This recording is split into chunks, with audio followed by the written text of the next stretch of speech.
So till now we discussed about different types of numbers, rational numbers and irrational numbers. So now we are going to identify which all are rational numbers and irrational numbers. Now let's start with some examples. So if I give root 2, this is irrational we know. And what if it is root 2 minus 5? That means a term has two parts, one is a rational and one is a rational part. So the sum of or difference of any two, a rational number and a irrational number, sum or difference of a rational and irrational is always a irrational. Got it? Okay. So let us go with some more examples. 7 plus root 3 minus root 3. Is it rational or rational? Yeah, so by definition we can say it is irrational, but here when on simplification this root 3 and root 3 get cancelled, so we got 7. This 7 is rational. Let's consider some more examples. Let's take an example of 3 root 2 by 7 root 2. This is our next example.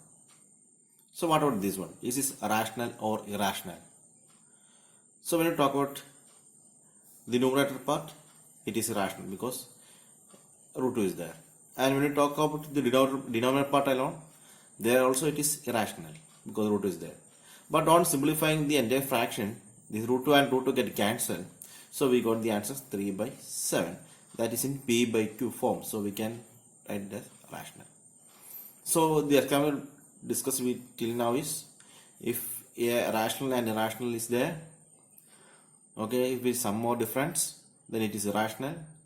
And second one, irrationals are there, but we can simplify that or we can cancel that. So the result after simplifying, we got a rational number, so we take it a rational number. Then here we got a division. After division, we got a rational number, so we take that as a rational number. And I am considering another example. It is 3 pi. So what are this one? So we already discussed that this pi is irrational. Do you remember in previous sessions we discussed that? So since pi is irrational, the 3 pi is irrational. So when we check about the rationality, we have to keep all these things in our mind. In class 8 and class 7, we learn about the algebraic identities: a plus b the whole squared, a minus b the whole squared, x plus and x plus b, and so on. So we discussed about that in the algebra, and also we know that is applicable for the numbers, all numbers or integers also. And now here we are going to check is it applicable for real numbers. Yes, it is applicable for real numbers also. So let us discuss some identities regarding that one. Root a into root b is equal to root of ab. That is root 2 into root 3 is equal to root 6. And next one is root a by root b is equal to root of a by b. Example, root 6 by root 2 is equal to root 3. Okay. Now we are coming to another identity. Root a plus root b into root a minus root b. That is a minus b.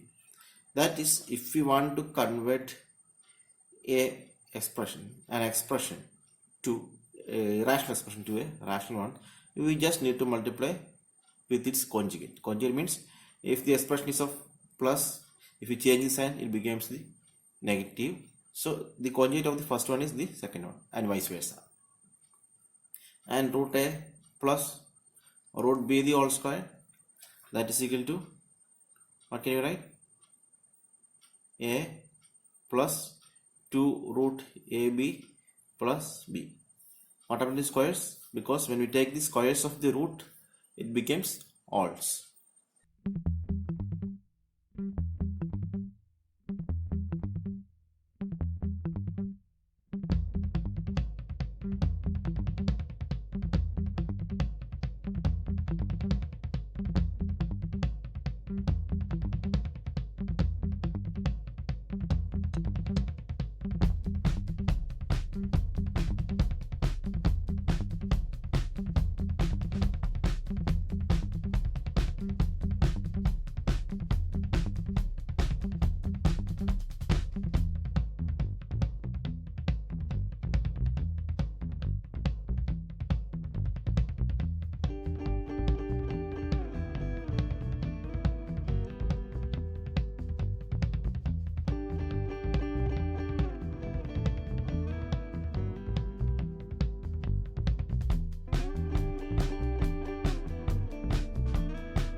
So let's look into some examples. Root 2 plus root 3 the whole square. So what is that? This is of the form root a plus root b the whole square. So what is root a plus root b the whole square? That is a plus 2 root ab plus b. So we can write as 2 plus 2 root 6. How we got 6? 2 into 3 plus 3. So here 2 and 3 are like terms, so we can add 2 and 3. We got 5 plus 2 root 6. Got it? And next we are going with another example. Root 5 minus root 7 the whole square. So we write 5 minus 2 root 35. From where we got 35? 5 into 7. And from where we got 5? Square of the root 5 plus 7. That's equal to 12 minus 2 root 35. And let us consider one other example. 2 plus root 5 into 2 minus root 5. So what is that? Here one is a rational and one is rational. So one is radical. So here also we can use the identity that we learned in previous classes. So this is of the form a plus b into a minus b the form. So what is a plus b into a minus b? Here a is 2 and b is root 5. So we can write a plus b into a minus b is a squared minus b squared. So here we can write 2 squared minus root 5 the whole square. So what is square of 2? That is 4, and square of root 5 is 5. The answer is minus 1. Okay. Please like and subscribe our channel for more videos.